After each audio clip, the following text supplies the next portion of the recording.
بڑھاتے ہیں، جب حجرے کے اندر پہلا قدم رکھتے ہیں تو کیا دیکھتے ہیں؟ حضرت ابو صالح نے منظر کیا دیکھا کہ کمرے کے اندر بہت ہی حسین و جمیل خاتون موجود ہے، بہت ہی حسین و جمیل خاتون موجود ہے۔ جیسے ہی قدم رکھا ہے وہ اٹھ کے کھڑی ہو گئی اور اس نے مجھے سلام کیا ہے۔ ابو صالح الٹے قدم واپس آ گئے، سلام کا جواب نہ دیا۔ واپس آنے کے بعد بارگاہ عبداللہ سومعی میں حاضر ہوتے ہیں، عرض کرتے ہیں حضور جس کمرے کی جانب آپ نے مجھے بھیجا ہے، جس کمرے کی جانب آپ نے اشارہ کیا ہے، اس حجرے انسی میں آپ کی بیٹی نہیں ہے۔ حضرت عبداللہ سومعی نے کہا بیٹا وہ میری ہی بیٹی ہے۔ حضرت ابو صالح نے کہا حضور وہ آپ کی بیٹی نہیں ہو سکتی، اس لیے کہ آپ نے کہا تھا آپ کی بیٹی زبان سے بیکار ہے، کلام نہیں کر سکتی، پیروں سے بیکار ہے، کھڑی نہیں ہو سکتی، ہاتھوں سے بیکار ہے، کانوں سے بیکار ہے، آنکھوں سے بیکار ہے، لیکن حضور مان جائیے ہے، حضور فلسفہ یہ ہے جب میں نے کمرے کے اندر پہلا قدم رکھا ہے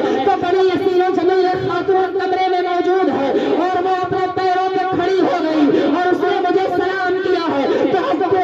عبداللہ سومعی نے کہا بیٹا ابو صالح وہ میری ہی دختر ہے۔ تو ابو صالح نے کہا حضور پھر فلسفہ کیا ہے، پھر حقیقت کیا ہے، ذرا مجھ پہ عیا کر دی جائے۔ تو ابو صالح نے کہا، ابو صالح سے عبداللہ سومعی نے کہا بیٹا حقیقت یہ ہے کہ اس بیٹی کے بارے میں جس کے بارے میں میں نے کہا زبان سے بیکار ہے، جس کے بارے میں میں نے کہا آنکھوں سے بیکار ہے، کانوں سے بیکار ہے، ہاتھوں سے بیکار ہے، پیروں سے بیکار ہے، حقیقت میں آنکھوں سے بیکار اس لیے ہے کہ پوری زندگی ہے کبھی کسی غیر محرم پہ نظر نہ ڈالی، اس لیے آنکھوں سے بیکار ہے، پیروں سے اس لیے پاہج ہے کبھی غلط راستے پہ چل کے نہ گئی، آنکھوں سے اس لیے بیکار ہے کسی غیر محرم پہ نظر نہ ڈالی، کانوں سے اس لیے بیکار ہے کبھی کوئی غلط جملہ اپنے کانوں سے نہ سنا، ہاتھوں سے اس لیے بیکار ہے کبھی حرام چیز کو ہاتھ نہ لگایا۔ اب اپنے ذہنوں کو قریب کرے پیارے، باپ کہتا ہے اس بیٹی کے لیے جس بیٹی کی آنکھیں سلامت ہے، باپ کہتا ہے آنکھوں سے بیکار ہے، کان سلامت ہے، باپ کہتا ہے کانوں سے بیکار ہے،